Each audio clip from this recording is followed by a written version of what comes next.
Welcome to the M5 show, your home for proper Arsenal insight, passion and discussion. Tonight we've got a massive episode lined up. Fresh off a 4-1 demolition in a North London derby, Smugs and Jim are here to break down every moment of that Arsenal dominant performance, the key tactical wins, standout performances and what the result means for the title race. We'll also be looking ahead to a huge week in the Champions League. Bayern Munich come to the Emirates on Wednesday night. And then Arsenal head to Stamford Bridge for a top versus second clash at the Bridge. And of course, we've got our fan favourite segment, Ask Jim, where your questions take centre stage. Plus, tonight, an exclusive Jimbo giveaway, a brand new SA10 Arsenal home shirt with the Premier League badges on this for the best question of the night. So settle in, get involved in the chat, send your questions and enjoy the show because North London is red. And tonight, we celebrate Arsenal spanking Tottenham. Good night to Spurs. Good morning to Jim. How you doing, mate? Oh, mate, I'm just on cloud fucking nine, geez, to be honest. There's no better day in your WhatsApps the morning after the night before when you absolutely put them to the sword, is there? I mean, you just want to let every single person have it double hard. So, yeah, what a game, mate! And I just enjoyed sort of the old kind of cliche version of like, what is Smugs okay alert after? Because I imagine London got painted with a few lagers as well after that one. Oh, you could say that again, mate. London certainly got painted. It was only painted two colours, wasn't it? Red and white. Absolutely. Absolute dominant. But do you know what? Before we go into that performance, just want to have a bit of a kind of discussion about the Ask Jim segment tonight. Obviously, you're doing a giveaway.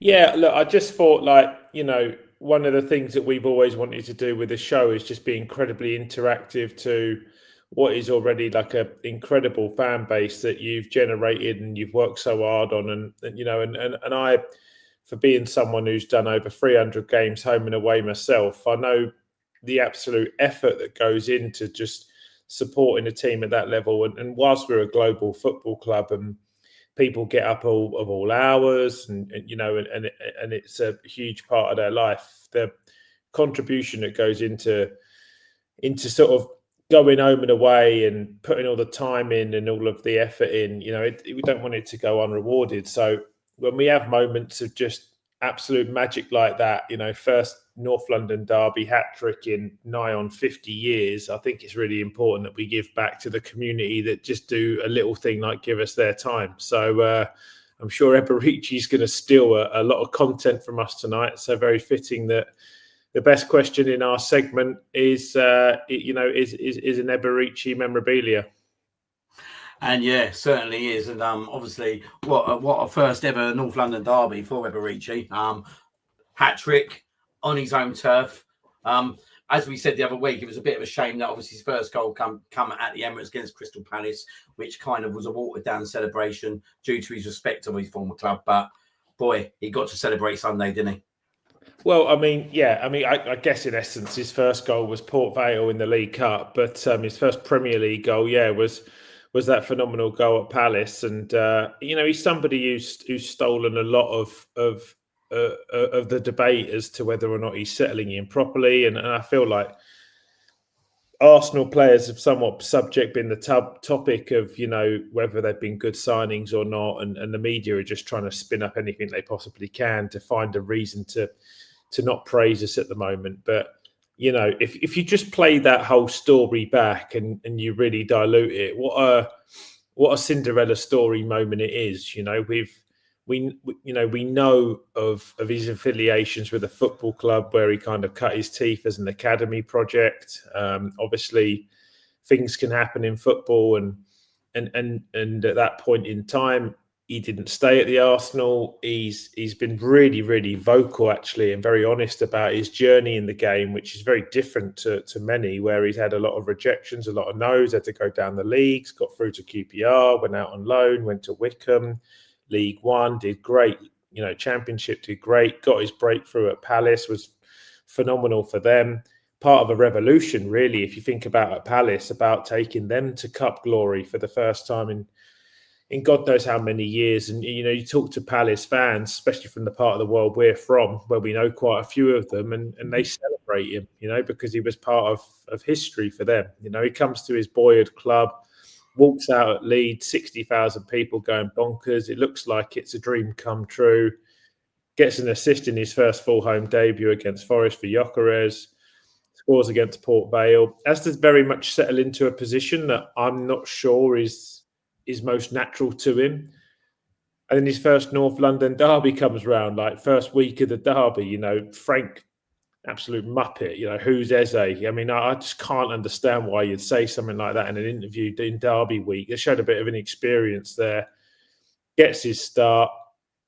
Actually, to me, Smugs, you were in the ground, and I'll push it back on you, but I felt he looks like he plays with the handbrake off for the first time in the very first couple of minutes. He's just that little bit of flair that we're desperate to see in the game still now. It's so coached and organised, you know. And a couple of minutes in, my favourite moment of the game is not any of his 3 goals. That little feint and scoop pass to Rice was just like, you know, that was so Bergkamp Ozil-esque, you know, like just creating something out of absolutely nothing.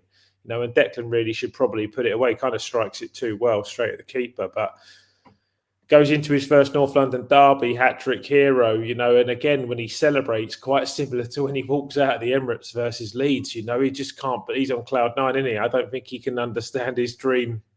His dream has gone this far, you know, so just a magical moment. I mean, an immediate recognition now of somebody who will just be a cult hero amongst this fan base. He won't have to do a great deal more to just be remembered as someone who will just have a status around the club. I actually think he will go on and do major things for this football club. But I mean, you know, what was it like to watch it live and just see him run the show? It was absolutely incredible, if I'm being totally honest. Like you said, that first few minutes where he does that scoop pass to Declan Rice, I think gives him that confidence that actually this is going to be my game. And I think he pretty much had that belief even before he went on that pitch on Sunday. But this is the thing with Eze, and this is the piece where I feel that he's better than Odegaard in terms of being on the edge of that box and getting his shots away. Do you know what I mean? Like, he does get a lot of big goals. Like, you look at Crystal Palace scoring the FA Cup final. Do you know what I mean? And then, again, that's from making them runs or just being outside the box at that present moment of time. And it's probably the one thing that I've been a little bit disappointed with Odegaard over the last 2 seasons, that I think he needs to get more goals in his game. And that's not saying that Odegaard can't do it, because I believe Odegaard can do it. And I still believe that this team, and I know you do, I still believe this team, when it has its best 11, has both Eze and Odegaard in his team. But I thought he was absolutely superb on Sunday. He's a maverick, isn't he? He's a maverick. He's that player, right? And I'll say it again, and it might have been a bold statement at the time. That signing, I honestly believe, if we win the title, it'll be because we made that maverick signing. Do you know what I mean? We got that little bit of extra in, that little bit of magic. Do you know what I mean? That little bit of do you know what I mean? Like, should I say quite? Obviously, Thierry Henry was the master at it. Do you know what I mean? Yeah. But I feel that he's got that little extra in him that can split games apart and be that man to score big goals. And boy, an hat-trick on his North London debut, like you said, he's going to go down as a cult hero just for that alone. I mean, what I think, diving into the technicalities of Eze's game, is that, you know how persistent I've been with you talking about this off camera, and actually we spoke about it in episode 1 a little bit, that I still believe that the very best of Eberechi Eze is just in a slightly left biased position, working on the inverted angle in towards the goal. And because there's no Gyökeres there, and Marino is sort of folding slightly more into the Odegaard role and then doubling up on the midfield to overload them, because they only played a 2, which was actually a bit of a masterclass from Arteta to tell him to do that. And he didn't really play on the shoulder. What he did was he allowed the space for Trossard and Eze then almost to play as 2 up front in possession. And if you look at Eze, he kind of peels slightly left and just edges in, and lets Marino, Timber and Saka do the right-sided work. And then when the ball comes across from when the ball comes across with the very first instance from Rice, it's the reverse pass into Eze, takes a touch from the left-hand side, moves it out of his feet, it's a shot on the angle, bang, goal one, right? So that is from a slightly left bias position where he wants to be on the football field. I think, unfortunately, Trossard's been phenomenal the last few games, but he is likely to be the person who's going to probably drop out of this team when Odegaard, the captain, comes back. And you look at the second goal, it's down the right-hand side. Timber breaks away. He tries to pop the ball in first time around. Ball comes back to him. He finds Eze in the middle of the pitch, and then he feints to the left-hand side, which the defence haven't telegraphed. And then he finishes it. I think the second goal is the best of the three because they don't see him going left side onto his weak foot, and it's a very accomplished finish on his left foot. And then obviously with the third goal, he's slightly more favoured into the central area from the 9, and then he just drops a shoulder. See you later, Udogie. You know what I mean? You're absolutely out of here, son. Like, get on your ass, and then just curls it round the keeper. Very unlucky not to get a 4 for Correa. Makes a pretty good save off his left foot. And I think the most valuable point that you just made about Odegaard there about scoring more goals is that, he's very, very, very competent in his creative work, Odegaard, and putting the slip balls in, but maybe sometimes he's slightly reluctant to get the shot off. Eze is such a good striker of the ball. He does not fear striking at goal. You look at the goal he scored for England the week before that we come to the North London derby. He got 5 shots off in the game, all of them on target, all of them well struck, 2 good saves from the keeper, 3 goals. I cannot tell you a game I can remember where Odegaard's had 5 shots in a game, certainly 5 shots on target. And actually would probably say that I can't really think of anybody in the team that goes and gets 5 shots off. So, it's a massive attribute for us to have somebody who is happy to just shoot on sight and just pull the trigger convincingly, And yeah, there's just so many positions there's so many points in the game to talk about. I'm not sure how you really want to do it. Do you want to go? Should we go front to back on all and just do the 11 front to back or back to front and then? I think we're looking at. Oh yeah, I think we'll go through the starting team. Like obviously, Raya in goal, which no surprise whatsoever. Obviously. The not controversial choice, but obviously the choice that was made was that obviously Hincapié would come in to partner Saliba in Gabriel's absence, which I was very happy with that selection. So that was what I wanted, if I'm being totally honest. And obviously Calavori back fit after missing out on one of the Italian games due to injury, and Timber at right back. In terms of defence, mate, look. Spurs turn up to do one job only, and that was to sit in and not concede. Which was, I've got to be honest, I hear now they're moaning about it. They're fans, right? Like they went in this style, but before the game, all I heard was how they were looking forward to coming to us and shithousing their way to a win with a back 5. But they offered nothing, didn't they? Apart from obviously where so many lost the ball, and obviously Richarlison chipped Raya, which good strike, absolute tremendous strike. But apart from that, they offered nothing, did they? Absolutely nothing to that back 4. Yeah, I mean, look, again, I sort of had this with a couple of pals about Raya with the Zabaloshlai goal, and I think people are going to they're always quite quick to get on top of Raya. They want to pick bones in him. He is about as maverick as you can get as a modern day goalkeeper. He is expansive in the way he plays. He's always trying new things in his distribution because they're trying to break down the opposition. So, a lot of people straight away kind of go after him for his distribution because maybe his completed passes are on the lower end, but he's trying to hit passes that basically split the opposition open and get into open play. It was actually one of his balls forward towards Marino that led to the throw in that then Timber sets Eze up, but yeah, look, he's on the edge of his box because we're in possession. Zubimendi, it was kind of he's come out and actually taken accountability for it, I think, and I actually really respect that. I thought I saw a tweet from his profile or whatever. I'm not sure. It's blue ticked. I'm not sure if it's him or not. Anyway, he's a bit complacent in possession, Zubimendi, isn't he? And he should just pop the ball off to Saliba and recycle it, and the ball gets nicked off him. And I think if you ask for Carlson to do that again 100 times, he probably doesn't score. So, it's just a good goal. But other than that, he had nothing to do. So just coming into the back four, and then I'll let you take the midfield on. I wanted Hincapi to play. I wasn't just quite sure if they were going to fold Calafiori into the middle with Saliba and play Hincapi at left back, or they were going to go with him at centre half. But I want to make a really special mention for Hincapi. I think Saliba and Timber are just absolute standout players, and Calafiori's had his flowers this season, and rightly so. But a lot of people don't know about this lad. Everyone's very concerned when Gabriel comes out the side because he's the leader of the back. If anything, he's probably one of the most integral leaders in the football team. What he offers in both boxes is mad with his output. And, I think people were probably quite nervous going into that. Anybody who's nervous about Hincapi playing for the next month or two at centre half, I think that's probably nullified all their fears. I mean, he was absolutely phenomenal, Smugs. He was so calm in possession. He wanted the football all the time.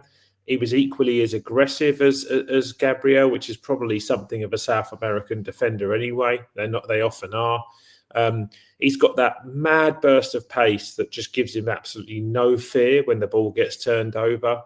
And I thought, I don't know what you thought, but again, for his first, full debut, which was a home game to Spurs, the Arsenal red action or I'm not quite sure who took the responsibility. You can probably tell me for putting the Tavosi on and the kind of the start of the North London derby was so phenomenal. It probably felt very close to a European fixture. The Germans go bonkers for it, but I thought he handled the game so well. Obviously Eze's got all the plaudits and was the man of the match, but him and Trossard, I thought were just phenomenal in that game, and I was delighted with Hincapi's performance.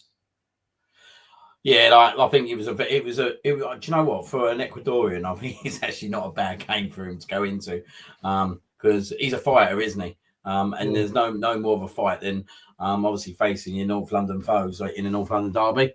I wasn't worried about him whatsoever, if I'm being totally honest. I was happy with that defensive lineup. I think there's been a lot of over talk in terms of how Arsenal are going to kind of react and cope with Gabriel. I think people need to look and realise now that we've got 8 superb defenders at the very least. Do you know what I mean? Yeah. And when I mean superb, I mean superb. Like when you're looking at a second back four and you've got Ben White, Mascara, Hincapi, and Skelly. Do you know what I mean? Like, that just kind of says it all, don't it? In terms of obviously the levels that Mikel Arteta's built on obviously the fundamental side of the defensive game over the last 2 years. So I had no fear or no concern about obviously Hincapi setting into defence. Obviously, looking at the midfield, pretty much we expected that midfield. You know what I mean? Zubimendi, Declan Rice, and Eze. That's what the midfield's been over the last few weeks. We've obviously Odegaard out, and it picks itself. Obviously, my worry was, and yet again, Gyökeres. We thought that he might come back for the Tottenham game. Was obviously too early. We've got no strikers up front, and obviously Mikel Merino deputises again. But just want to put a special mention to him in terms of that first goal as well. That ball, absolutely incredible. And do you know what? The thing about Mikel Merino is that he's got that ability to do that. We see it obviously in the Brighton game in the League Cup with his assist, but he was in the Bernabeu and he put that ball through to Saka, didn't he, for the first goal? So he actually, for me, done a really, really good job up there on Sunday yet again. And hopefully now we'll utilise him on tomorrow night, and then we can kind of get our strikers back into the squad, because it's incredible, isn't it, Jim, that we're running into December with no forwards and we just battered Tottenham 4-1. Yeah, it is, and it is credit to him, and he does deserve his plaudits for it. I mean, we definitely lose something defensively with him in the side. because of just the aggression that Gyökeres plays with. I definitely think we're losing a bit of a presence across the back. Look, my take on yesterday, Smugs, is that I think if Gyökeres plays that game, I think we probably put 6-7 on them. They were absolutely to excuse the pun, at 6s and 7s across the back three. They had no cohesion. Romero couldn't find a place in the back four. Danso was just hiding. And Van der Ven wasn't really allowed to play his game because Frank had them on the retreat and they were playing so deep. He wants to play higher and take someone on in a foot race, Van der Ven, because he's rapid, So they nullified the ability of their own defence just by setting us up like that. If we were allowed to sit with the possession of the football in that part of the pitch and push them back, I think someone like Gyökeres would be licking his chops if Eze is playing those little scoop passes and he's the one there on the swivel. I think the mask goes on probably once, twice, 3 times yesterday, So, and no one would probably love a North London derby goal as much as him as well. So, but that being said, what Mourinho does do when he comes into the side and occupies that position is he just gives you absolute efficiency. He's very good in the aerial duels. He gets his head on just about everything. Yeah. Technically, I think he's a bit more methodical in his play, and he notably takes a second longer on the ball than Zubimendi and Rice does. But because he's higher up the pitch, you get that ounce more time. And he has got the flair and that Spanish kind of vision to just see a pass and just pick it out. And the pass for Trossard's goal is brilliant. I mean, Trossard's got quite a lot to do. It's still a height that requires a very, very high technical ability. And because Trossard's so 2-footed, how do you defend that? Because you don't know which way he's going to go, which is probably his USP. But he done a great job for us. And like you said, we've got no natural number 9 on the pitch, and we stuck 4 on them in open play. So what's the media's answer for us now? Because apparently we only score set piece goals, and we scored 4 in open play yesterday. Probably should have had 2 more. So I can't knock anyone yesterday. Everyone to a man was top draw. They were so up for it, and we battered them off the park. It was embarrassing for Spurs yesterday. Even thinking about historical games where we stick them 3-0, both to 5-2s. They've put up more of a fight. You've got to remember in the first 5-2, we go 2-0 down at a us, but then we go and find 5. But I'm just annoyed they scored, actually, because it should have been like 5-6-0, and we should have sent them into hibernation. But they got a little bit to hold on to, But you're clutching at straws. Yeah, I was disappointed in them massively because even though, obviously, as I said at the start of the show, there's a lot of talk they would set up like that.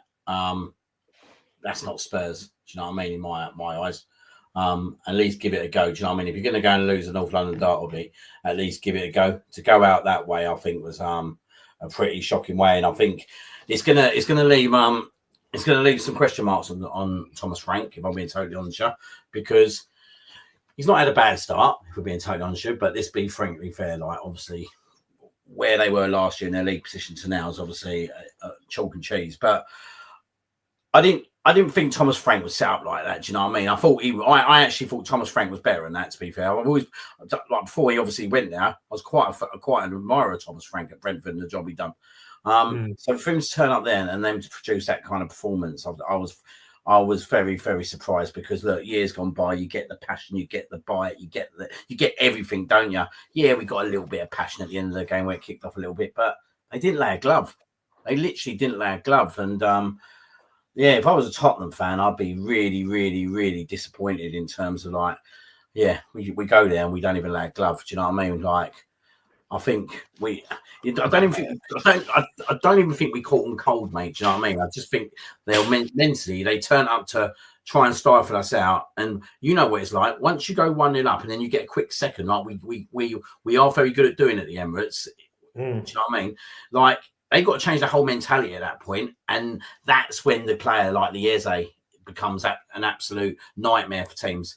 And I always remember watching him back at Palace and thinking, do you know what? They're so good on the counter attack because they got Eze.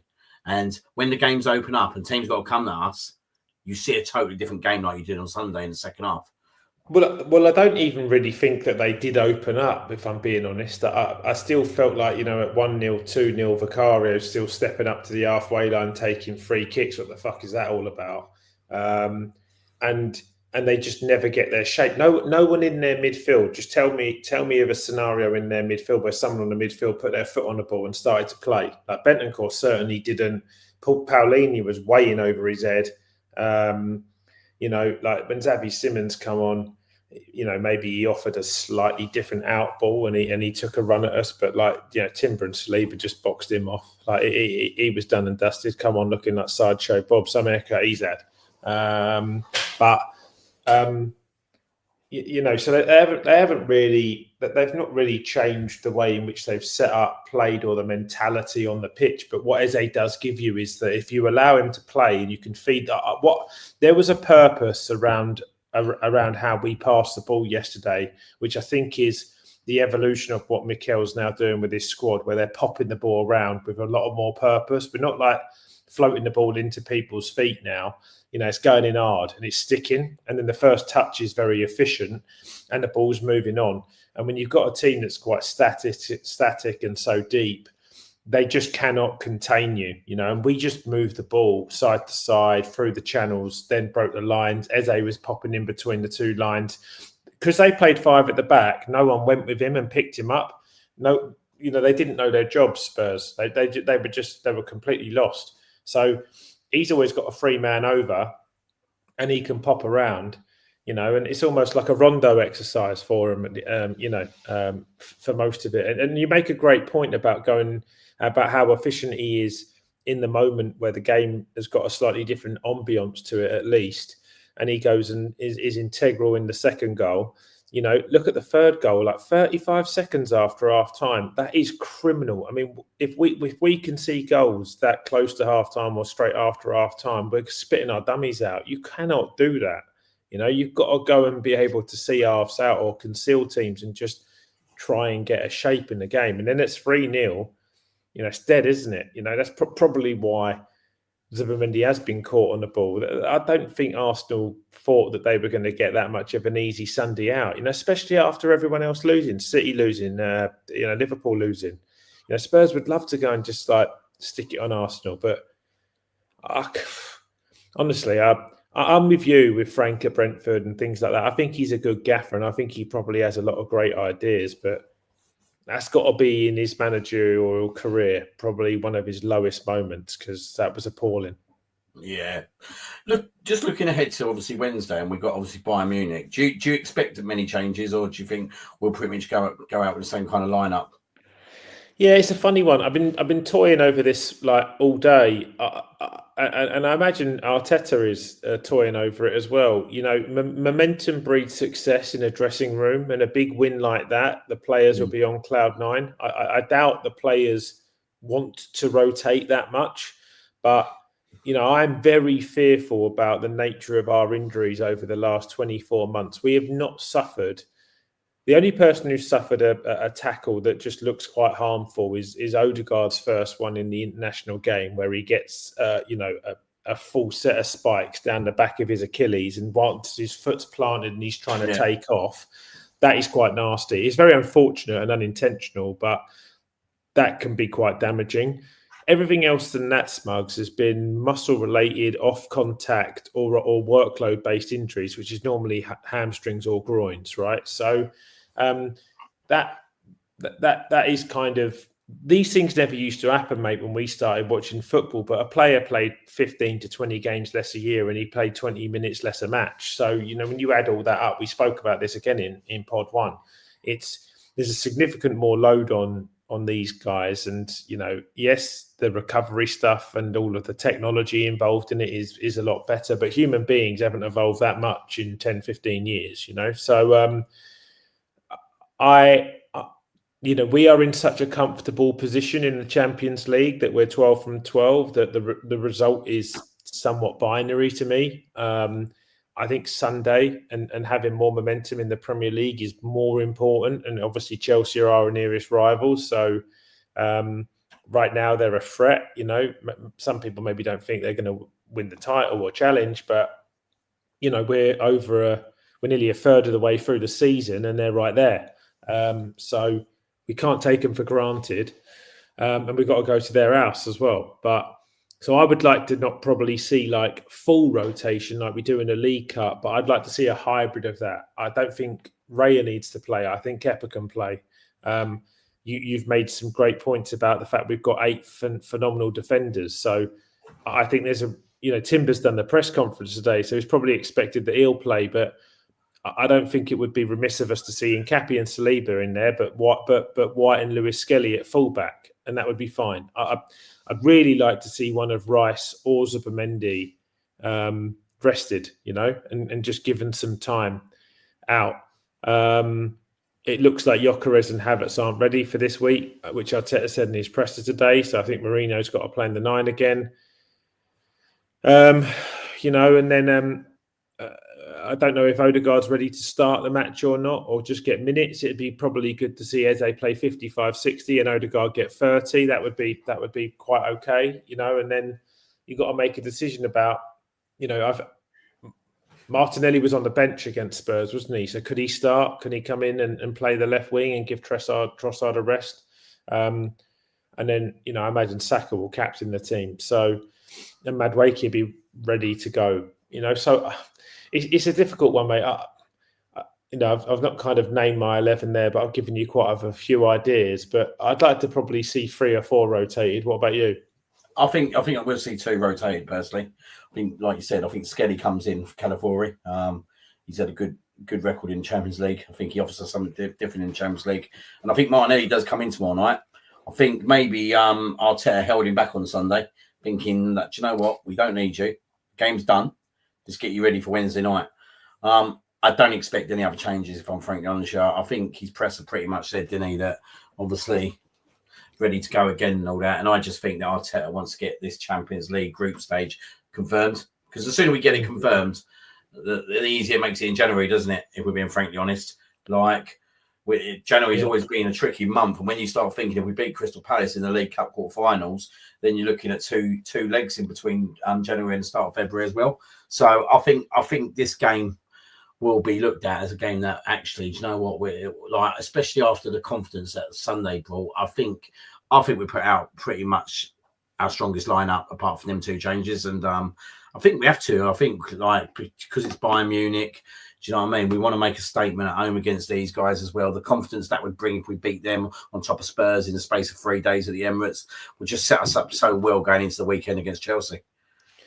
Yeah, I mean, you're probably not wrong. And they played Sunday. They're not playing till Wednesday, so they've had probably a Monday off. They've trained Tuesday. Then they've got a game in the evening on Wednesday. They probably have Thursday off, train Friday, train Saturday morning, and then they play Sunday afternoon. I don't know what our fixtures look like the following week. I don't think there's a game. Got Brentford on the Wednesday after. Okay, that's a league game as well. Yeah. Then Villa. I think that's R5 or R12. It's one of them. That's on the Saturday as well, isn't it? So the games are coming thick and fast, mate. Yeah, exactly. So we got early kickoff against Villa on the Saturday, and then we got a late kickoff against Brentford on the Wednesday, and then they get a proper break Sunday, Monday, Tuesday, Wednesday. We play Club Bruges on the Wednesday, and then we play Sunday again, late kickoff, and then they've got a week off. And then it's Everton. So, but yeah, but we have got players coming back, and look, you make a really great point there about just getting, going into this strong. And if we get 15 from 15, obviously it means we take 3 off Bayern. 15 points probably gets you through automatic, and then they've got 3 games where you could probably heavily rotate, and you got Bruges, Inter, and one other quite winnable game, I think, in there. Yeah. So, maybe he just tries to go and see this thing off now. And we have got 3.5 days after this game to go into Chelsea, which is about as much rest as you get in the middle of a domestic season now. So, yeah, he definitely don't want to set us up, does he? So we go and get panned 3-0 here, and the atmosphere changes, and then we go into Sunday and we've got to go and re-find it again. So it's a great response to the draw at Sunderland, where we kind of dropped 2 points in the last minute, and now he probably wants to rebuild and get a good bit of momentum going into December, which we've got a pretty hectic routine. Yeah, because when you look at that December, you look at games, don't you? Like obviously Chelsea's just previous at like into the last game of November, but as we just spoke, you got Brentford, Aston Villa away, then you got Wolves at home, then you're looking at Everton away, and then Brighton and Villa at home just after Christmas. Which, to be fair, games in the past which we have kind of struggled at home against them two teams. Getting out, I think December is going to be a big month for this club because, let's be honest, we have fallen in December before, which is obviously, in my opinion, the league title that we lost 2 seasons ago when we lost it at the last game of the season was lost due to the West Ham and Fulham game in my eyes in December. So it's a really important month, isn't it? And I look up to that Everton game, and I think actually that's 3 big away games that we've got coming up.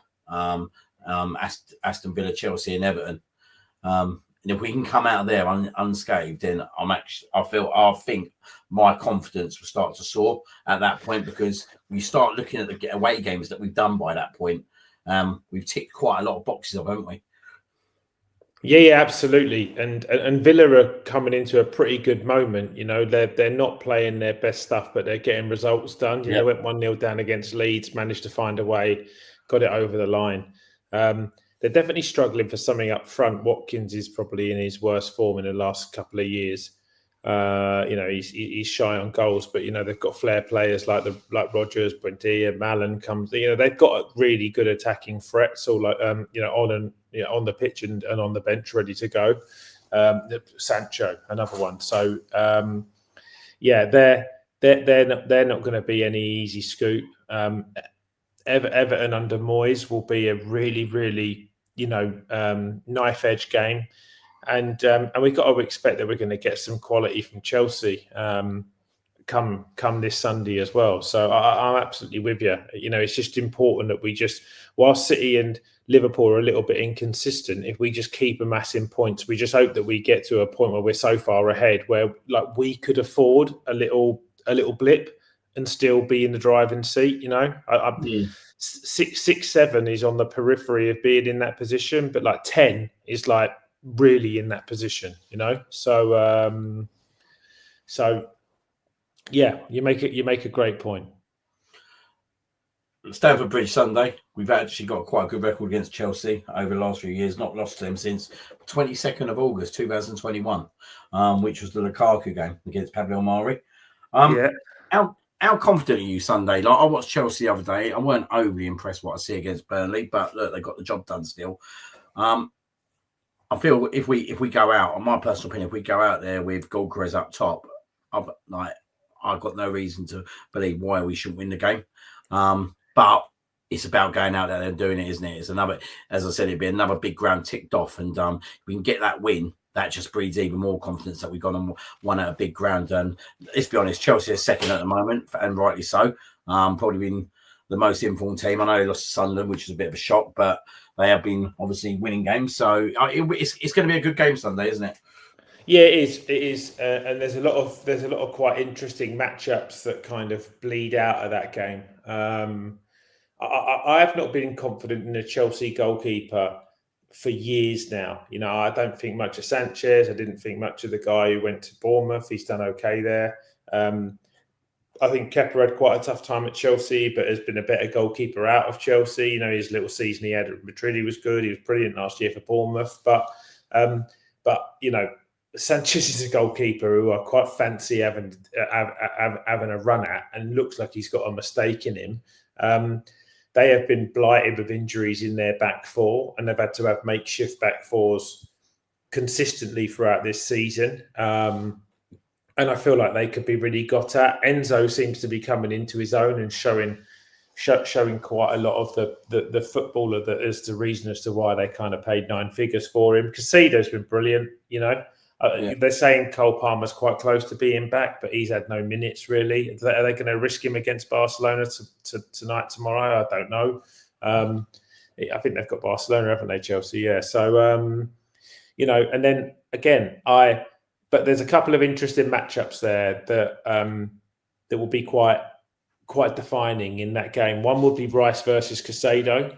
The other will be Esteval versus Calafiori. Now, we've spoke about the only weakness I see in Calafiori's game is in behind with a really springy winger. And that Esteval looks like a top player. So I think Sunday could be, again, you know, the making of how we feel about Hincapie. He is rapid, quick. He won't be worried about this Esteval, but he might have to do quite a lot of covering in a 2-up on Esteval. And it might be a better game Sunday, actually, for Martinelli, just because of his defensive attributes and his pace. So, yeah, look, mate, it's very difficult with this Arsenal team, this squad, and the moment we're in, not to be confident every single game you go into. It's just a bit of a bizarre feeling for us because we're in bridesmaid mode, right? And we've come so close the last few years and you know, and we still haven't won anything. We've got a bit of a monkey on our back, but there's no denying that this team looks different, and they're a bit fed up with not winning nothing, and they want it now. So, you know, that being said, we've got to go there, put a marker down and just say, look, we can beat anyone on our day. You know, we're the best team in England at the moment, arguably the best team in Europe, and we've got to keep showing it. And yeah, like obviously Sky cameras will be there. And let's be honest, everyone's waiting for us to kind of fall again, isn't they? As such, which does put a little bit more pressure on us, I guess. But it looks like this season, in terms of the pressure, it's not getting to the team whatsoever. At present, and I'll touch wood as I say that, but I just feel there's a strong belief around this squad. I think there is a belief of optimism, and they're going out and they're winning games in different kind of manners. Do you know what I mean? That's what I like. Like one week they'll go and grind it out against Crystal Palace, which, just to be honest, was a horrid game, but we went and grinded it out. Obviously, Tottenham, the handbrake come off and we absolutely destroyed them. But I feel that there's so many different ways and meanings we can win games nowadays. And I just feel that there's a confidence growing now, especially within the team. You could feel it in the fan base a little bit. They're still edgy to sing that we're top of the league and all that. And I understand why, because we've been in this situation before and it backfired. So, but I still think, and I'm going to be quite harsh here, I still think the fans need to do a little bit more at times.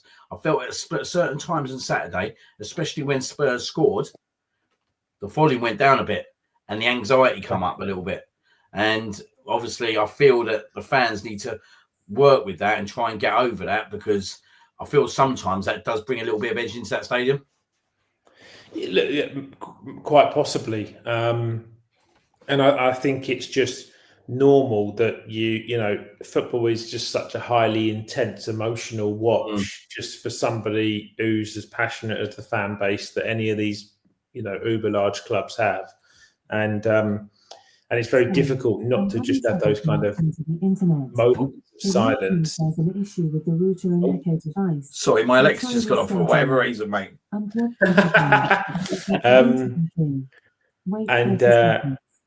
Once the router is connected to the internet, plug in the Echo device. I wish she'd shut her mouth. There you go, she's gone. And and it's, you know, I'll be critical of saying that I don't do it myself when I've been in the stadium over the last 25, 30 years. Yeah. So, you know, it is difficult in those moments, but, you know, predominantly this year there has been a really good. There's been, you know, Arteta. One thing I'm quite harsh on Arteta, but one thing he's done is definitely turn the Emirates into somewhat of a fortress, you know. And again, with the build up to the game on Sunday, with the new Tifosi, with the lights coming off, the red and white flares, like, you know, they've really created a stadium to just have the excitement levels off the ground. And we took control of that match so early Sunday. They've just got to keep being able to do that. And you've been with me at away games and stuff like that. You know, the away fans, there's 3,500 of them packed in. It doesn't matter where they go. They make themselves heard. Our away fans are a phenomenal bunch of lads. So, yeah, we just got to keep digging in. And we just got to keep, knocking these sort of rudders off the ladder and just keep amassing the points. If we keep on playing with where we're at now, which is about 2.41, 2.43 points a game, we're running at like a 92, 93 point average in the Premier League. Like that's going to be good enough to win this league with the points that the likes of City and Liverpool have already dropped. Yeah. So just got to stay at it, mate, haven't we? No, we definitely haven't. As you said, like we're running at a good points average at the moment. And when you look at Manchester City, where I still think they've got their flaws, and I think an injury to a couple of key players within that team, and you think that they will kind of struggle to get the points they need. And what I've seen already, like they lost at Villa and they lost at Newcastle, so these are grounds that actually, if we go to Aston Villa and get a win as well, that's two grounds that Manchester City have not picked up them points. And they're not easy to go to St James's Park. It's not easy to go to Villa Park. Do you know what I mean? It's not easy to go to any ground in the Premier League. But like, as long as we keep picking up them away points at a really good rate, like I beg to see that anyone can keep up with us this year. But it's about proof in the pudding, isn't it? It's about going out there and doing it. The squad's there. We've definitely got the squad. We've definitely got the players coming back. We've definitely got the forwards coming back as well, which I think is going to make a massive difference in terms of certain games. I'm really excited, to be honest. I'm really excited to get Havertz back. And I know me and you have had a lot of conversations about Havertz and Gyökeres, but I'm really looking forward in games to see them both in that team as well. Yeah, I mean, and what I'm really excited to see is like a fully fit squad. Like when come. Like touch wood, if we don't suffer any more injuries now because we've had them early and we get everybody back, first and foremost, he's going to have a right fucking headache as to how he's going to who he picks as a 20-man match day squad, because there's going to be some talent and some expensive talent left out of it. And then how he implements those people into an 11 and then a team in essence that finishes the game. And I know he talks about starters and finishers and subs and starters and whatever. But like you spoke about Odegaard coming straight back into the team. And what do you do with Eze, who just scored a hat trick? And then what do you do with Trossard, who has been integral to everything we've done in the last 4 to 6 weeks? So can't really drop a Rice or a Zubimendi. I think Declan Rice is probably the most informed midfielder on the planet at the moment. And he's deadly in both boxes for us, and also from set pieces and dead plays. So, where do you, could you even muster the ideology of having a conversation that if Saka doesn't get his numbers up, like, is he under threat from a Madueke? Probably can't think it, but can't write it off. And then Trossard's got an Eze in form who can start on the left-hand side. He's got a Martinelli who's clucking at the bit. And since he had a pretty tough pre-season, he started reclaiming the form that has been more akin to what we saw of him in 2023. And then you've got, in a 10 and a 9 position, you've got Havertz, Odegaard, Gyökeres, Jesus, Marino. They all want a bit of it. Only 2 of them can start the game. We're not even onto like the Maduekes and Daumans and Nwanieris, who also don't want to just sit there getting splinters all year long. So it's a brilliant position to be in. And then what do you do with Gabriel what do you do with Hincapié when Gabriel comes fit? If Hincapié keeps putting in performances like that, Mosquera's, when he's been deputised, he hasn't really put a foot wrong. He can't get in the team now. Ben White, I think Ben White must be probably the best unused footballer in the Premier League at the moment, So Miles Lewis-Skelly, he's sitting there thinking, shit, how do I get back in this team? Because I want to start for England at the World Cup in America in 7 months' time. So, he's got headaches because he's built such a great squad. But as us as fans, unfortunately, we're in the driving seat of being this a good problem to have. So it's scary, isn't it? Yeah, it is. Like when you start looking at that squad, right, and you start thinking, actually, we're missing like 6-7 players at the moment, and get Madawaki back, and you talk about Martinelli, you look at them to think absolutely incredible impact players to have. They're going to run like these fullbacks who have already played 70 minutes with a Trossard or a Saka or an Eze.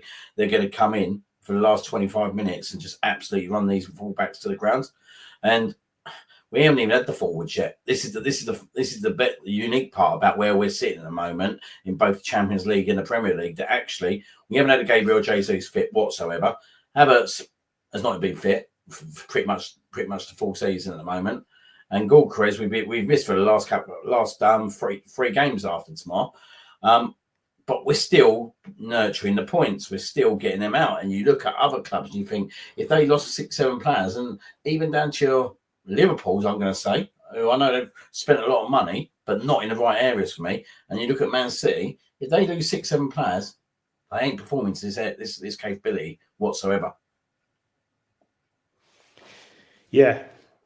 No, I'd agree. It's interesting listening to a reel on Liverpool earlier. Because. They were talking about him on Sky Sports. I was watching the football pundit show on Sky Sports, and they were sort of saying, Gakpo, Ekitike, and Isak, none of them have scored since September. That's tough going when you have in essence an entire 2-month period where none of them get on the. I think all of them scored in and around the 27th of September. They were saying. And someone like Ekitike who had such a good start, but like Isak wasn't fit and he was the king of the show. We've spoken about this before when Isak comes back in. At the same token, we're talking about resting players and things like that. Footballers like momentum. They like to be on the pitch. They like match sharpness. They just, you're talking about split seconds and milliseconds at this standard. He's gone from being the star of the show, scoring in the Community Shield, then scoring 3 in his first 4 or whatever it was, when Liverpool were flying at the start of the year, and now he can't get a kick. So, you lose all that edge you've got when you're playing every 3 days. And they've played players. Slot's problem is that he's got players available, but he's played them out of form. McAllister doesn't look the same players. Beloshli was starting in the 3 last year. He has to come in at right back, go into centre mid. He's probably the only one who looks like wherever they put him on the pitch, he has good output. Wirtz has been a flop, Now he's injured. So it's tough for them. Man City were quite poor against Newcastle. I don't know what you felt, but they didn't find a way to be able to fold the ball into Haaland. And when he doesn't get any service or get any opportunities, Haaland, he looks like he goes missing for all of the games, I mean, don't get me wrong. If you give him a sniff, like he's deadly, and probably the best striker in the Premier League in the modern era, but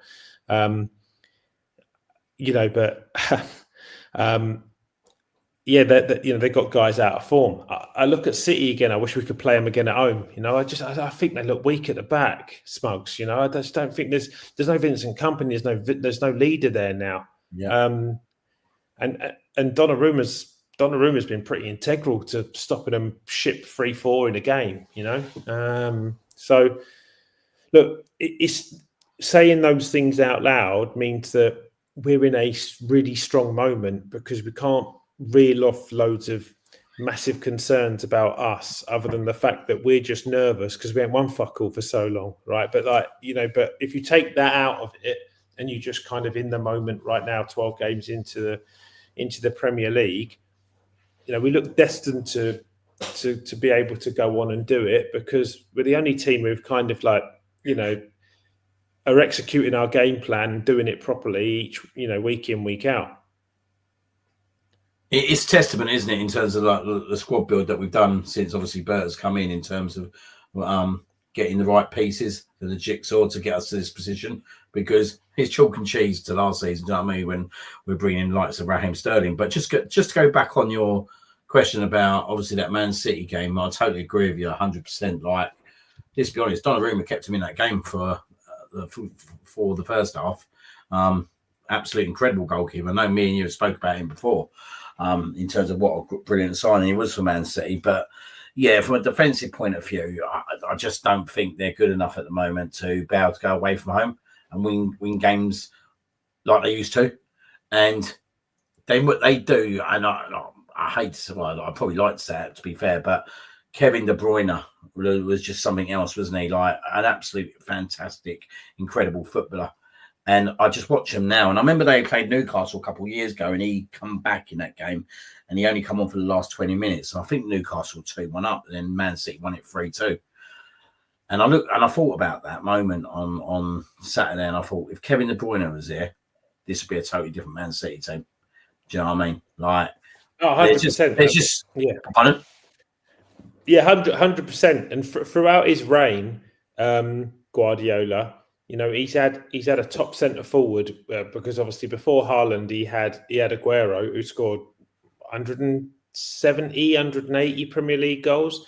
Haaland, if he chooses to stay at City for the rest of his career, will probably get close to Kane and Shearer's number. So he's had a top centre forward throughout his entire reign at City. But what he's had is that, to start with, giving the service to Aguero, a Premier League legend in David Silva, who's one of the most, you know, creative sparks we've had in the Premier League this side of millennium. And then he's handed the reins over Kevin De Bruyne, who is in the argument, I think, for being one of the greatest Premier League players ever, right? And he's handed over to Rayan Cherki, you know, who, don't get me wrong, looks like a really great talent, but he's come out of Ligue 1 and he won't have a fucking Scooby-Doo about the intensity, the aggression and the speed of this league. He's going to need some time. If Florian Wirtz, who was at a much higher level in Germany, can't find his feet and he's going to take some time, and Cherki's going to take the same amount of time. You know, people always talk about, you know, the most irritating argument, Smugs, I don't know if this one grinds your gears or not, is the old Foden versus Saka argument. And just the reason, thinking about him as it goes. You know, it's just like the reason why Foden is better is because he's won 4 Premier League titles. But, you know, he's been a bit of an extra in City's success. Don't get me wrong, he's a good player, but he's not integral in that spine, is he? When you've had a top keeper, which, you know, an Edison probably for the lion's share of it, a Vincent Kompany, you know, who needs a Diaz next to him. Diaz ain't Vincent Kompany, so, you know, someone needed to replace Vincent Kompany. Then you've got, you know, in the holding role, whatever used to be Yaya Toure, or, you know, then Rodri came in, top player. He's not been the same after 2 injuries. Kevin De Bruyne, Aguero, Haaland, whatever. You know, it's different. It's just different now there, and he is having, you know, Guardiola's having to rebuild it. So in their moments where they're good, they're very good, and Haaland makes them look really good. But, you know, the only thing is quite astonishing, though, that actually where we was back in 2020, 2021 to where we are now, where they are. Like, I didn't see us having a better squad than them for love or money. Do you know what I mean?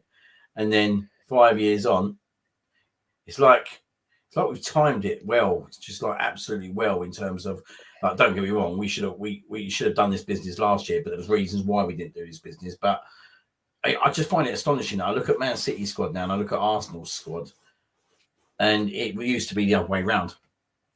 Yeah, no, definitely. And when they started off like years ago, you know, they went on a mission to pick us apart, didn't you? Remember, they took 5 or 6 players off us in 3 years: Adebayor, Nasri, Sagna, Clichy. You know, list goes on. They actually took Seaman from us way back when.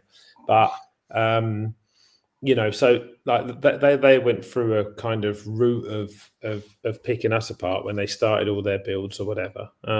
But you know, you go and pick apart the best that there is on the marketplace, right? And they were the first ones to just, you know, go with the 4 centre halves at the back, and it was 50 million quid signing, 50 million quid signing, 50 million quid signing, you know, and that was that.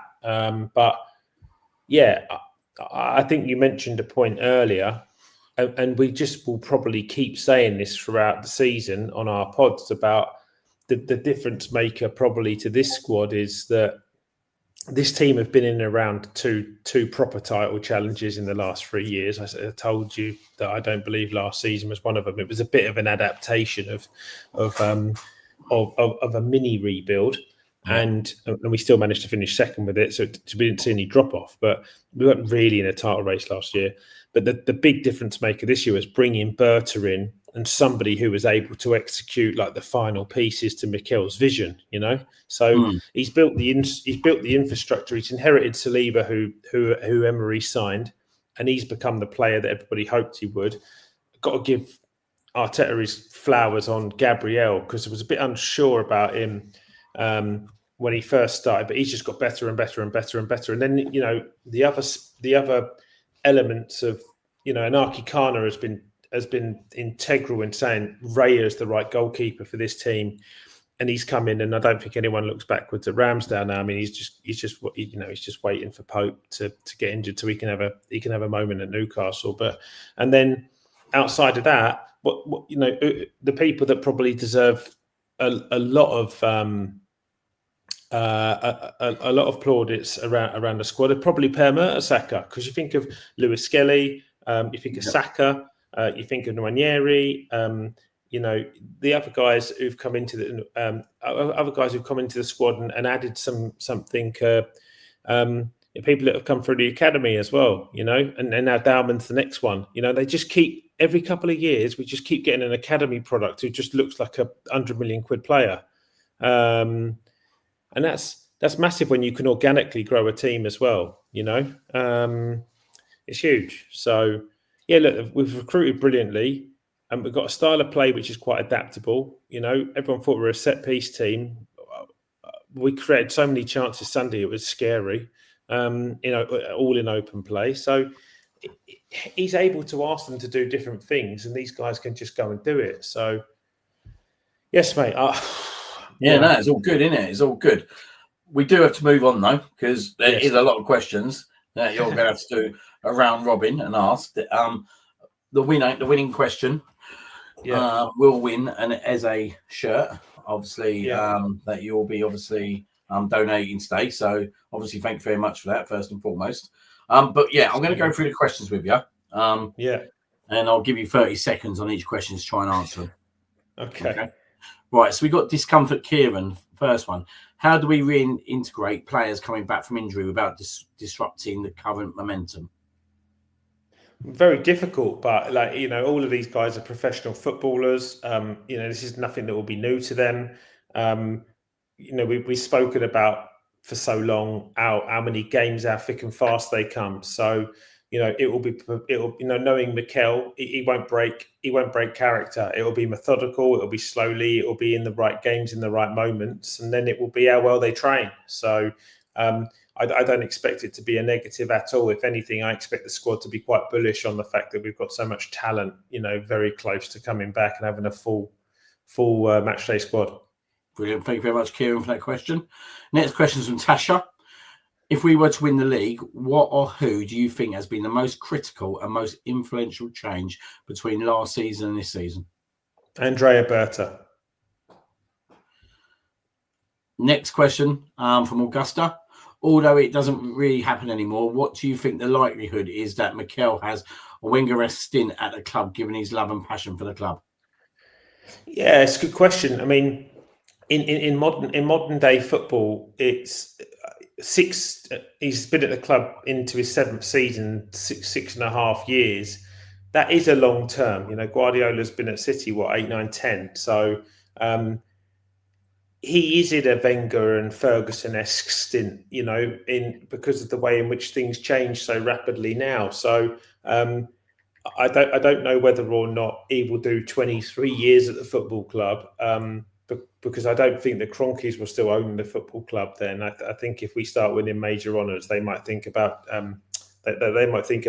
cashing in on this project, which would be natural for them from a business perspective. But I don't think he's thinking about going anywhere until he wins everything at this football club, which is only a good thing for us. So, thank you very much, Augusta. Next two questions. I think they're trying to catch you out here a little bit, so we'll see how you do. Arsenal became the 7th side to win 100 Champions League games. Who did they beat to claim this record?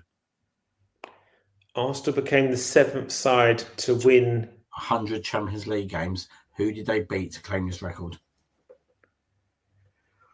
Well, if it was 100 Champions League wins, can only imagine that record has been done very, very recently. So I would probably assume that it was our last result, which means that it was Slavia Prague. Oh, just missed out there, mate. It was actually a 4-0 win against Atletico Madrid. Atletico Madrid, there you go. All right, fair enough. So, the next one, I was at this game. Okay. Name the team and ground of the Arsenal away game that was abandoned in the 97-98 season due to floodlight issues and later associated with a match fixing scandal. Team and ground. Okay. He's on question. This is a sort of quiz, I don't know. I'll give you a clue. The game had to be replayed in the Premier League. But the Premier League didn't exist in 79. No, 97, 98. 97, 98. Yeah. 97, 98. That was the year. We won 1-0 in the game. The rematch. Sheffield Wednesday? No, Wimbledon. Okay, I'm shocked. Right. Next one, Jelly Belly. How much of a role do you think guys think? How much of a role do you guys think Jesus will play in the next 2 months? Havertz had a setback, might not be back till Christmas, and Goldcrest wasn't in trains. Jesse could be out longer than anticipated. We could use an informed Jesus now, couldn't we? Yeah, it's a good question because it's a very probably it's probably likely to be quite a heavily debated question. I'm not so sure. I definitely think that that we're better that he's training on the grass and in training, but I don't know, if I'm being honest. I'm just not sure if we've not evolved our style slightly beyond him. Don't get me wrong, he's a really flary and tricky customer, and in low blocks I think he's probably where he's most lethal. But teams have adapted really quickly to this kind of set piece heavy, physical deeper game. And I'm not sure. Part of me still thinks that the club have kind of got an agreement with him to get him fit and try and get him ready for the January window. And he might move on. They'd be worried if he gets injured again on the wages that he's on. He's on £250,000 a week. So I can see it going one of two ways. He stays fit, doesn't play, or he comes in and can contribute. But I don't know where he contributes, because Gyökeres and Havertz has come out in the Arteta interview today, and he thinks both of them are very, very close. Plus, you've got Marino there, who's quite used to playing. So he's third or fourth choice in the 9. Then you've got Martinelli, Trossard and Eze that can play left wing. So he's maybe Madueke as well, third, fourth, fifth choice in the left wing. Good problem to have, but, I couldn't. I'm not sure.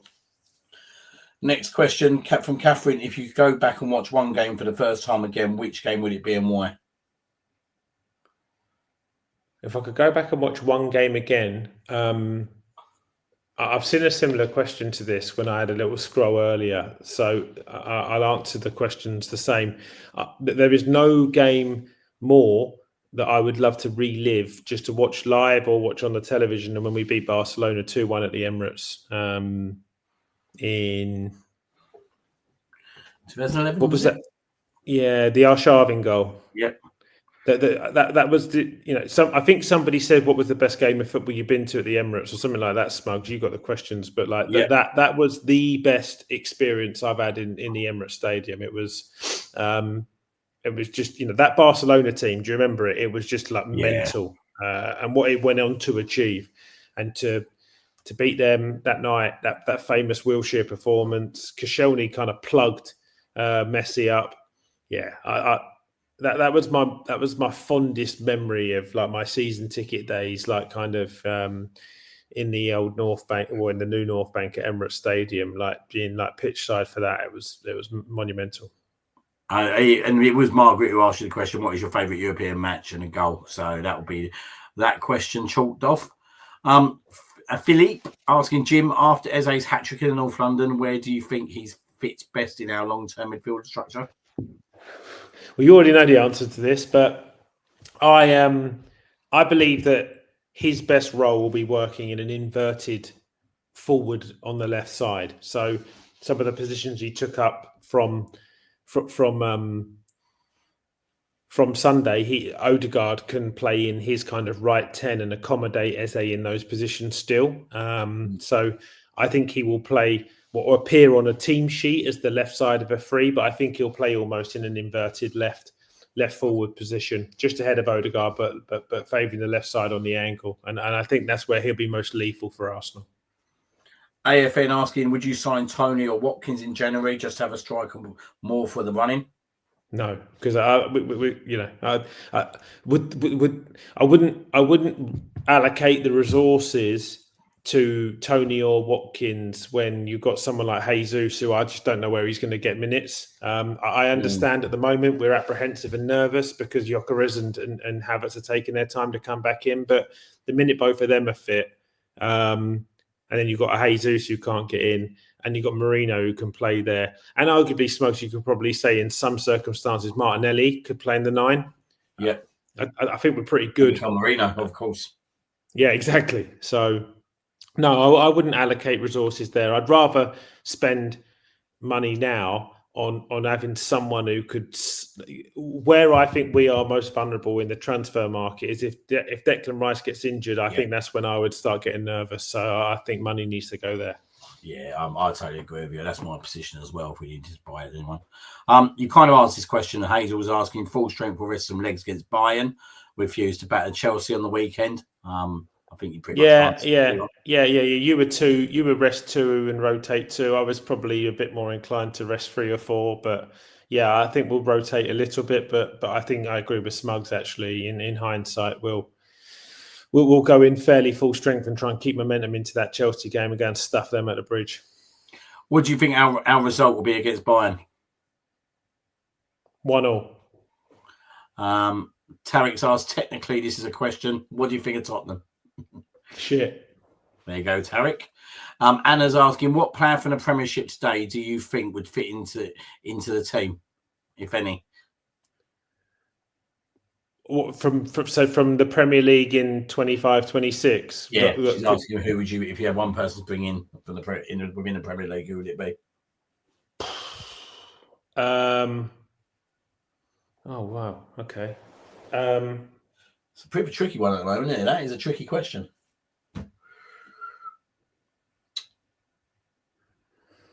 Based on Premier League form this year. Could be player, but not in. It doesn't need to be in form. I mean, well, look, if it's, I love Gyökeres, but it's impossible not to say Haaland. I think he will be a Premier League legend. So, if you put Haaland in with the form Haaland's been in, if you put him in our team the way we've been playing now, talking about an invincible season. So. It'd probably just have to be Haaland. I can't honestly, because there's no one else really I think deserves to probably. I wouldn't want to drop. I wouldn't think about dropping anyone else. So, Haaland.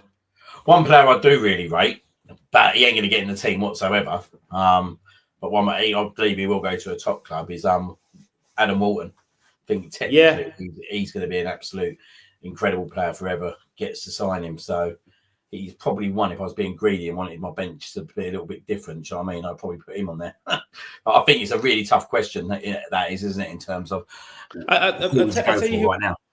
I tell you, if you were looking about bench options, the person I would say that would best complement Declan Rice, but also be able to play in his position, I've been really impressed with Elliot Anderson at Forest. He looks like he's playing a level way above where he's at, with the utmost respect to Forest. I think he will go to a very big club in the summer.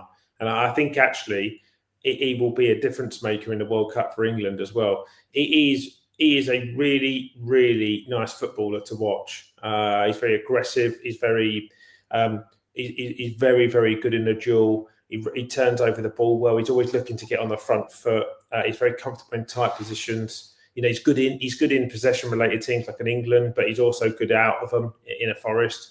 I've been really impressed how he's kicked on, actually, and kind of biggest compliment you can give him is he doesn't look like it's phased him whatsoever going into that England team when he's got to go into a midfield with like Rice and Bellingham, which would be a that'd be a headache for anyone. Just kind of going and making your full England debut. He doesn't really care. He just goes straight into it. Yeah. I should be looking at these questions. There's a lot, so we're going to need to speed it up.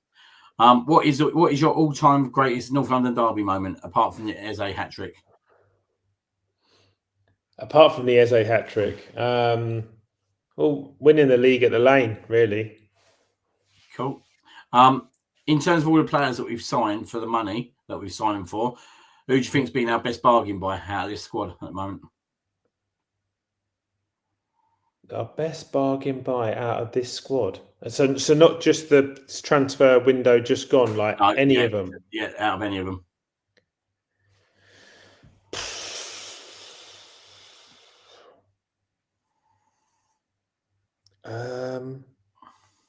God, fucking hell, it's a good question, Smugs, isn't it? That's a good question. Out of this squad, I think Gabriel was 26 million quid. Yeah, I'd probably say him. Yeah, I think I'd agree with you there. Next question from John: should we concentrate on the league and the Champions League, or should we go all out for the quad? Good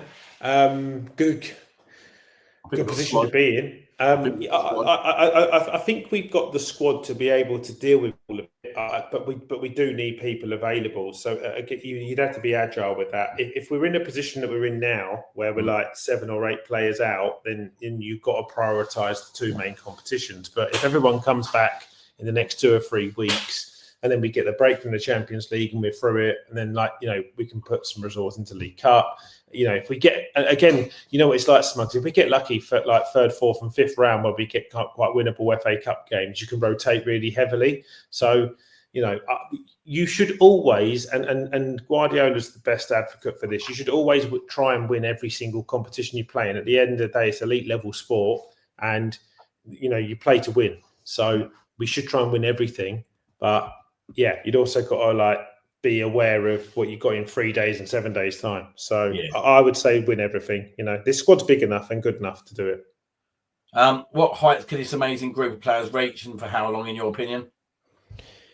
Well, Trossard's the only person who's potentially the wrong side of 30 in this team. And we've recruited so well in the last 2 to 3 years. So as long as Bertha is efficient in contract renewals as he is in bringing new players in, there is no reason why if we don't win major honours this season, we can't for the next 2, 3, 4 years.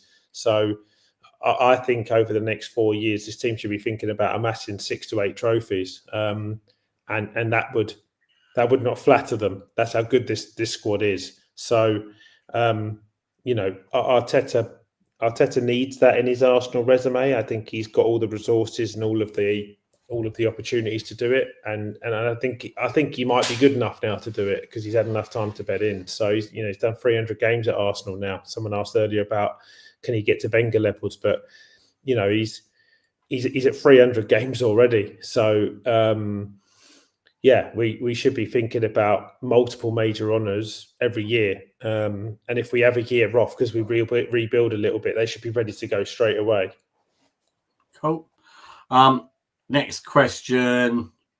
Which summer signing do you think's made the most impact and not necessarily on the pitch? Reasons. Which summer signings made the most impact but not necessarily on the pitch? Zubimendi. I think Zubimendi will go a bit unsung with how good he's been. I know he had one little blip on Sunday, but he has unlocked Rice to find another level. His football IQ is so high. His distribution is so much better than I thought it was. He's always available and fit. He's dealt with the physicality of the league way quicker than most signings come into the league and deal with it. You know, he's been phenomenal, mate, isn't he? You know. Yeah. Cool. Next one is about Alan Sunderland. I don't think we're old enough, mate, to answer that question. It was what was Alan Sunderland like in the dressing room?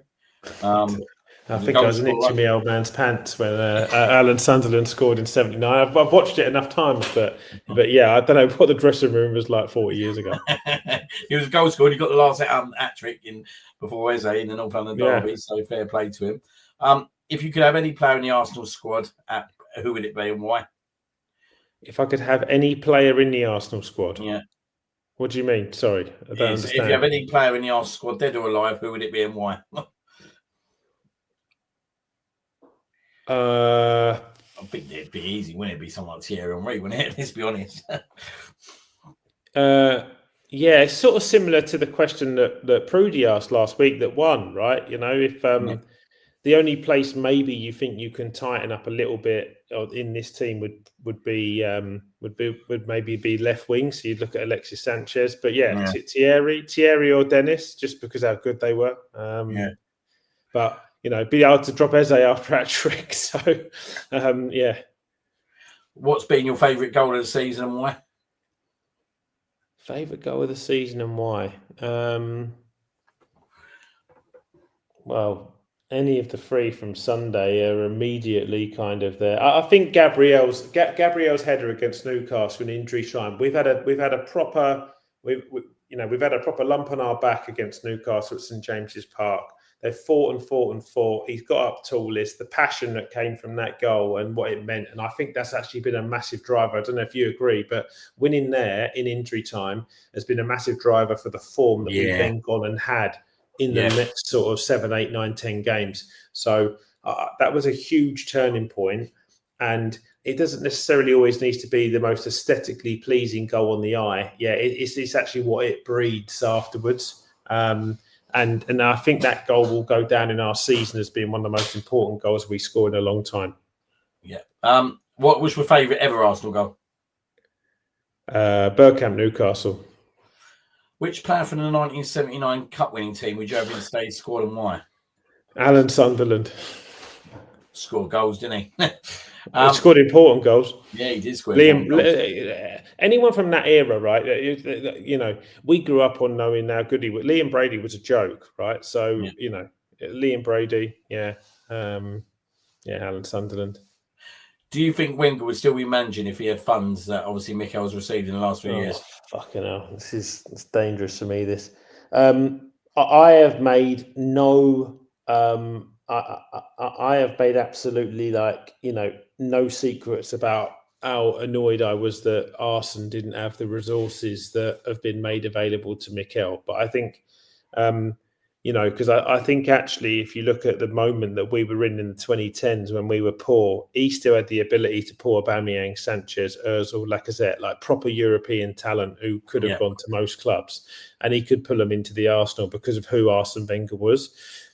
That being said, I think that the best kind of accolade that Mikel can give to Arsene is that he kind of, he actually gives him a lot of credit for the hard work and the graft that he put in to put a cornerstone down for Arsenal to be in a position to do what they're doing now. So, look, I think we all would like to have seen what Arsene would have done with 500, 600, 700 million quid. I think he probably could have bought anyone. I think we were closest to buying Mbappe if we had the money. We didn't. And I think Arsene went for tea in his fucking parents' house or something in France. I remember reading at the time. So, but he's very.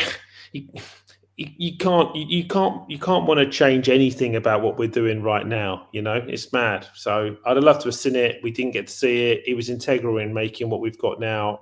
Long live Arsene Wenger. Hopefully they invite him back, and they should come May, where we're celebrating something quite historical.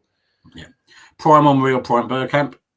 Fuck Bergkamp. I mean, he's my favourite Arsenal player ever. But I mean, stupid, silly question that, innit? Flip a coin. Do you know what I mean? Both of them were a joke to watch.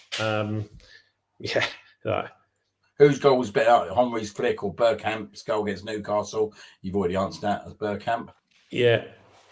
If you could bring one player back to join the current squad, who would it be? It's been answered, Alexis Sanchez. Yeah. Which two Invincibles would you add to this squad? or Thierry Henry.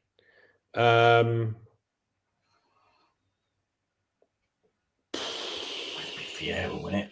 Yeah, I think so. It's difficult not to say.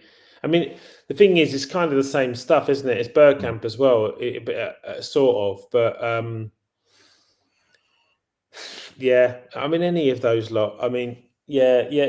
I probably would. It probably would be Vieira, because if you were adding them to this squad, and we just answered the point about like not having any drop off from Rice, someone like Vieira gives Rice a problem because they're quite similar play. Like Rice is playing Vieira's role, so Vieira straight away deals with that Rice injury issue, and Thierry's just Thierry, isn't he? Yeah. We've already gone through your start. Oh, what we went through your starting lineup last week. Can you quickly say if everyone was healthy, what it'd be? Yeah, it was just to try and stay consistent. It was Raya, White, Saliba, Gabriel. I'm toying at changing Calafiori to Hincapié after Sunday, but just keep that one open. Rice, Mendy, Havertz, Saka, Gyökeres, Eze. Cool. If you've answered this question, if you had to pick one player from a rival club for a star, it'd be Haaland. Yeah. Which Arsenal players scored in the Premier League, Champions League, FA Cup, and League Cup during the same season? Don't even know that myself.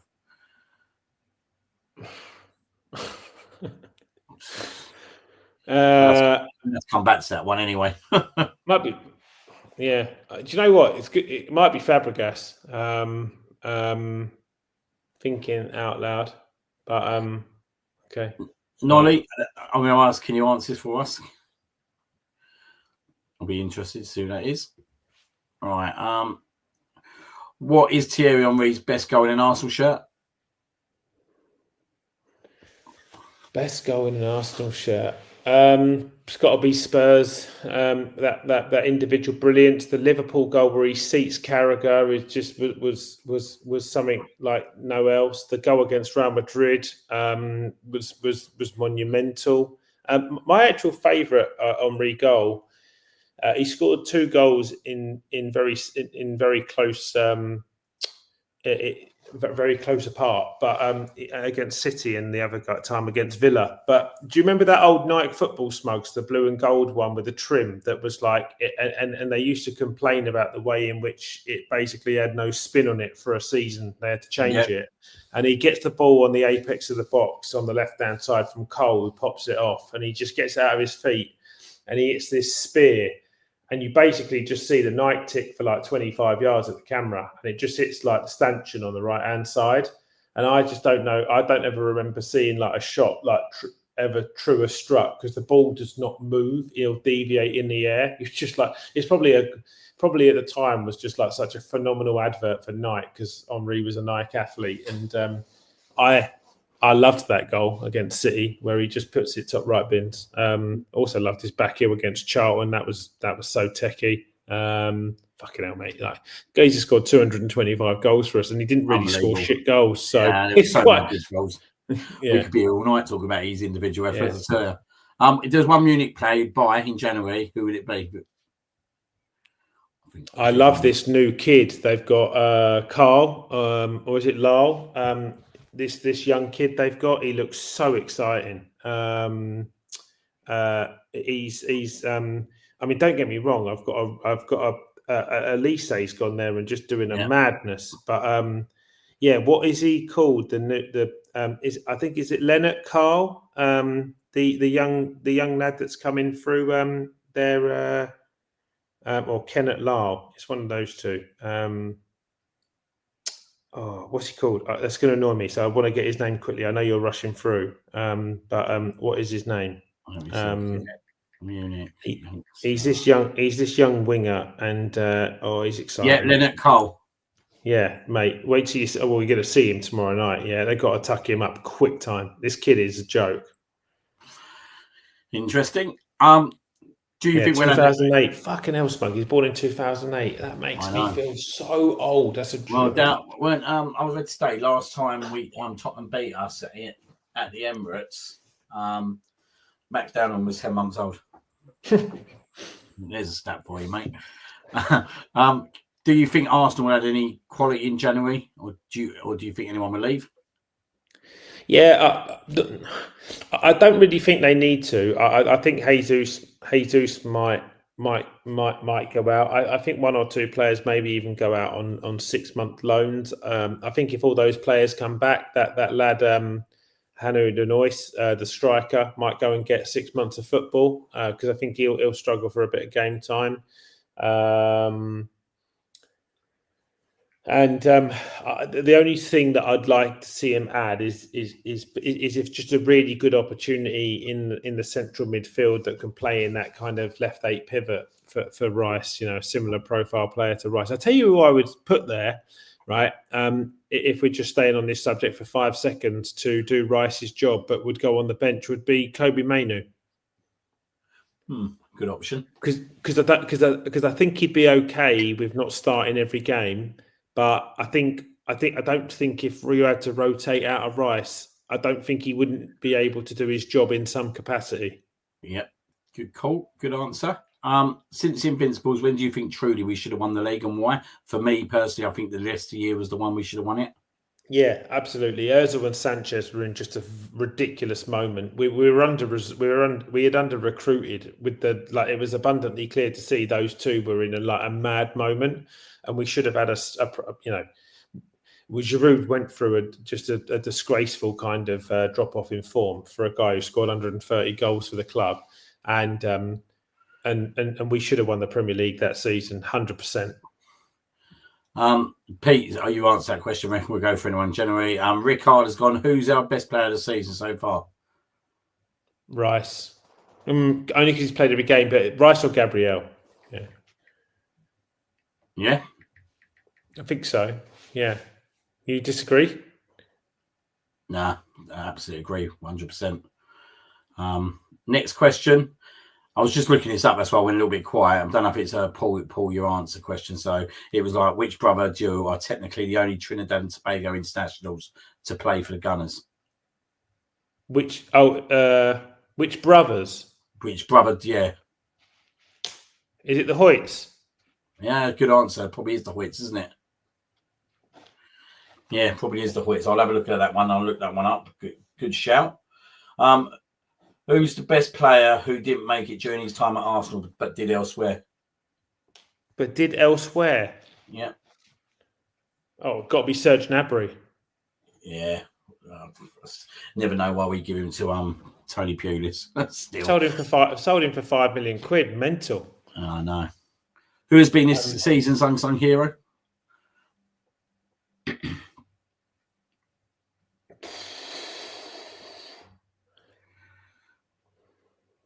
I think in the last week or two, everyone started talking about Timber, but until then, for the last 18 months, Jury and Timber, without a shadow of a doubt. But if it's not him because he's starting to get his plaudits, it probably is Calafiori or Trossard. Actually, I would probably say it will be. Trossard scores important goals for us, mate. Look what he did at Fulham, broke the deadlock for us there. Come in, we were struggling against Atletico Bilbao, comes in, bang, sets one up, scores one, breaks a deadlock against Spurs, sets another Eze goal up. Mate, he's so efficient on numbers, Trossard. For 22, 23 million quid, for pound, he would be the best signing in Arteta's era, for pound. Cool. Just saying, where will One Airy, MLS, and Downham ultimately play position-wise in the future? I think Downham. I think Miles may end up moving into a 6 role, but I think he has got a bit of a Reece James about him. Maybe someone who could easily play in, or Trent, this modern day fullback who could easily play in midfield, but will probably play at fullback from an attacking perspective.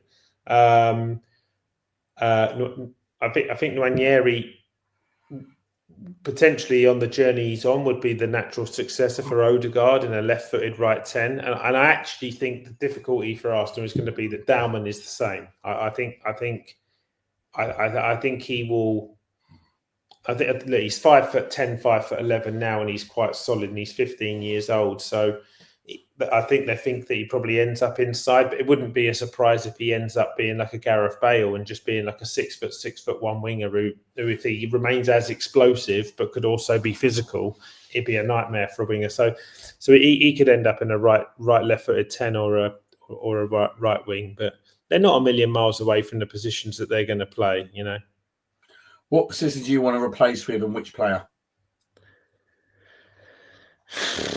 I don't really want to replace anyone, but you know, it's abbreviations, isn't it, of like the kind of questions that we've already had. Like, you know, if you were bringing in a Haaland, you'd begrudgingly have to kind of accept that your number 9 gets replaced, but you know, it's not possible. So you know, if I could convince Mbappe to play left wing and have him play, you know, and have him at left wing, I'd have Mbappe at left wing. The team, you'll know this. The team has got so much good chemistry now that people are probably playing beyond their ability anyway, just because the team's in a great moment. So it'd be difficult to replace any of them with a massive household name and not think that it wouldn't disturb what they've got going on. I don't think, and I actually think Arteta likes being the biggest person in the club. So I don't think he'd let like an ultimate maverick style kind of personality come in there and just affect what he's just built. No. Eze, hat trick, which goal was best? For me, the second one, the left foot. That's such a good finish, that, and he's just sold him down a river. I think they all think he's going right again. He shifts left and just pops it. It's such a clean strike on his weak foot. What colour is North London? Red. Who scored the most goals at the Emirates Stadium?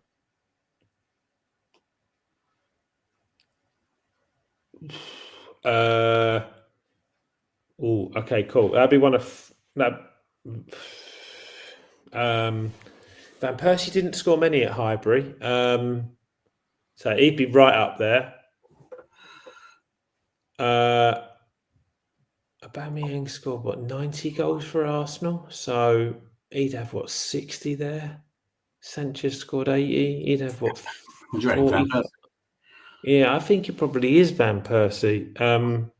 I'll try and get the answers to that one. It'd be Van Persie or Giroud, because they both scored 130 goals for the football club.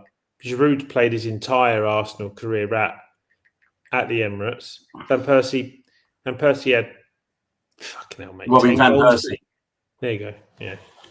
The average goal scorer for this venue is Robin Van Persie, who's netted 45 times in the Premier League. I said 45. There you go. Yeah.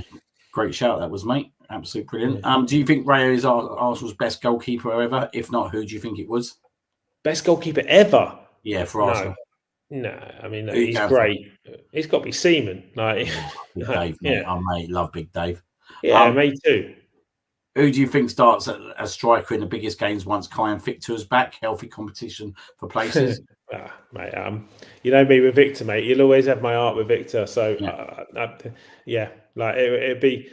it's because it's not just because he's goal for it. He does so much more for the team, and I think I'm a bit early on calling that. But you just wait and watch him play more. You realise how much he adds to this team and everything else. You pointed it out in the last pod against Burnley what he did for the team, just other than his goal. Superb. Would you trade this defence for the invincible defence? No, I think this defence might run it close. There might be people you'd swap out, like you'd have Ashley Cole at left back. I think Timber might have Lauren's card. Is this the best team since the Invincibles? Yes, yeah, it is. Yeah. How many goals will Gulchrist get this season? How many do you think he'll get next season? Oh, I love that. I think in all competitions. Yeah.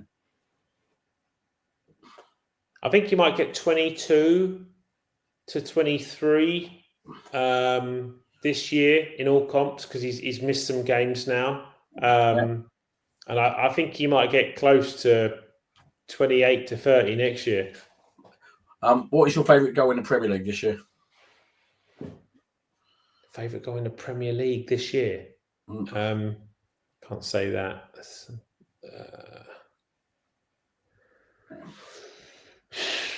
Yeah.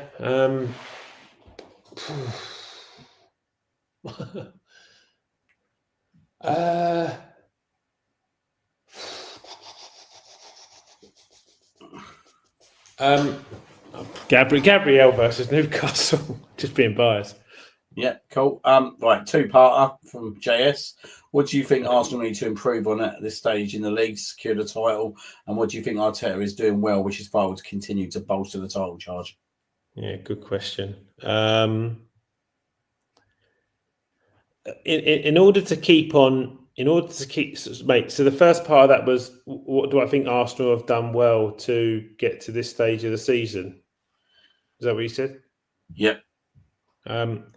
So what they've done very well at, other than just the blip against Sunderland, is see games out, and obviously the number of clean sheets that they've kept is monumentally astronomical. I tell you what they have done very, very well this year, categorically different to previous title races, which everybody should be excited about, is we have been tested on 2 occasions now against proper opposition. City and Liverpool have dropped points. We went to Newcastle away, we won. City and Liverpool have dropped points. We've got North London derby, which there's no form in, right? It's a cup final. There's literally nothing there. And then we've gone and stuffed Spurs 4-1, and then they've just gone, fuck, right? They're just not giving us an inch. And that is one of the most prevalent things of any team that goes and wins a title. When its competitors drop points, it capitalises, and that is integral. What was the second part of the question, Smugs? Second part, what do you think Arteta is doing well, which is vital to continue to bolster the title charge? Yeah, well, he is making it nigh on impossible for oppositions to score against us. Like, Spurs had one. Did they only have one shot on goal? I can't remember which was the. I can't remember anything else in that game. Yeah, but I don't reckon we've probably fielded more than 6 shots on goal in the last 10 games. So, let alone goals conceded. We conceded 2 against Sunderland, 1 against these lot, but then we had 8 or 9 clean sheets in a row. So fundamentally, when you break teams down, you make it impossible for them to score. You've got a footing in the game, and that is integral. We didn't like it last year because the football was a bit more boring. But when we actually have now spent some time bedding these players in, and we can go and play open play football the way we did, and still defend where we only ship 1 shot on goal, fucking hell, that is what he's done well. And obviously, to answer the first part of the question, which is a brilliant question, by the way, was we have gone on and like when teams have opened the door for us, we've run straight through it, and that is the most exciting part for me. When people are a bit nervous, like you mentioned earlier, Smugs, in the ground, they shouldn't be really, because City and Liverpool dropping points. We go to Newcastle away, horrible game, bang, done. Spurs come to the Arsenal, they get dealt with, sent back down the lane. So, really good question. Probably front runner so far. What else we got? We got, hypothetically, if Odegaard is fully fit for Chelsea, who starts at number 10, him or Eze, does this have implications for Mesut Ozil's status as club captain, that his place in the team is being questioned by a new summer signing, and does this have the effect on squad harmony? What's Mesut Ozil got to do with it? Sorry, it weren't Mesut Ozil, it was Odegaard. So I don't know why I said Ozil. Did I say that? Yeah. It's because I've seen it. It's because I've seen him, innit? Oh, right. Yeah. Look, it is a good question. I don't. I think probably the person that it potentially affects the most is Trossard. I don't think Arteta drops Odegaard.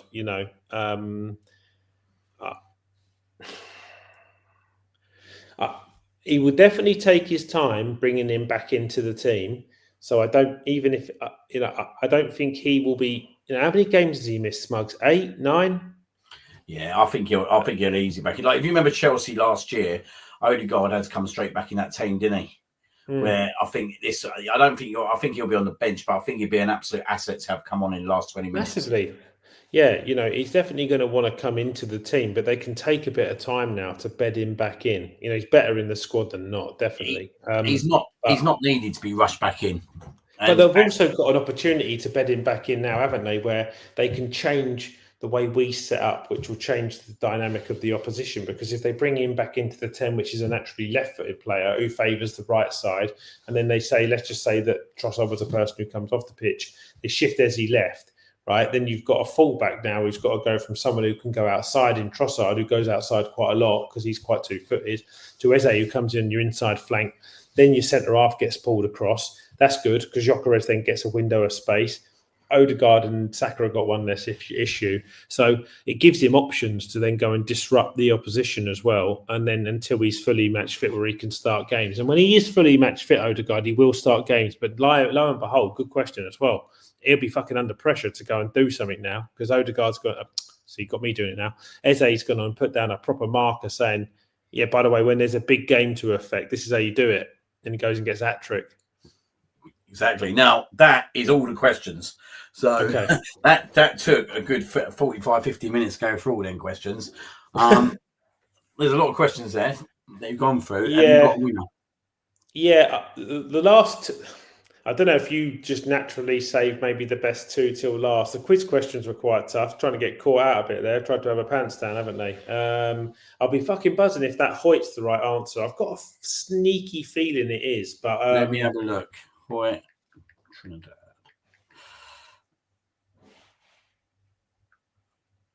Because his brother played for Arsenal as well. Gavin and Justin, if my memory serves me well. Yep, it was Gavin and Justin. Come on, get on that. Gavin and Justin, Hoyt. I should get a shirt for that. That's Tekka's knowledge. I won't. Mate. That's good knowledge. Just let yourself down with the Wimbledon one. Yeah, last two. Mate, that's a good guess, mate. Well, not even a guess. That's a good answer. The question before about Arteta and what he's done in order to make us kind of look more like title challengers. I think it was the one before the last question. The last two are really good, but that one, who was that? Yeah, that was good. I think we'll go with that as our winner. So our winner today is JS, obviously with his winning question. So well done, mate.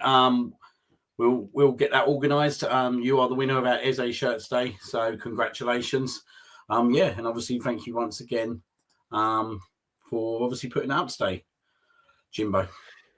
Yes, mate, absolutely. Yeah, there's nothing better than giving back to a community that's supporting us and whilst we find our feet with a new show. So thank you to everybody who tunes in, everybody who supports Smugs movement with all the shows that he does. Again, Alan, Ruth, Clock. By the way, Clock asked the fun. Like he should get I'm going to think of something to send to Clock, but he should get the funniest prize because I don't know if you see earlier. He messaged me and says, my question is, Jimbo, can I have the shirt? Which properly tickled me. So, I did actually see that. I did see that one. Yeah, definitely get him a bag of Haribo or a burger at a game. Because that was proper funny. But to all these guys who just continue to support your movement, Smugs, and what you're doing, and the small part that I can play with it, it's great. So, having so much fun doing this, obviously in a season where we're in a really nice moment as well. I think I can speak on behalf of the both of us how grateful we are to everyone who takes time to listen in. Yeah, definitely. And again, at least 300 people have dropped in tonight. That will obviously increase over the night into tomorrow as people come home and drop themselves in to have a listen. So thank you very much, as we always say.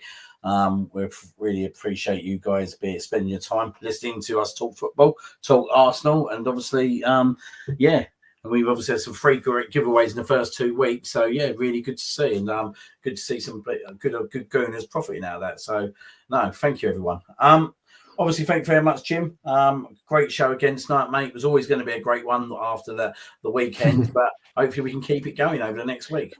Absolutely. We'll take credit for being the lucky charm of the club at the moment, shall we? So let's say, hopefully we've got a couple more good ones to speak about next week. Big week now for us. Bayern, Chelsea ahead of a big week of Brentford and Villa next week. So a lot to go through next Tuesday for sure. But up the gun and let's get it done this week.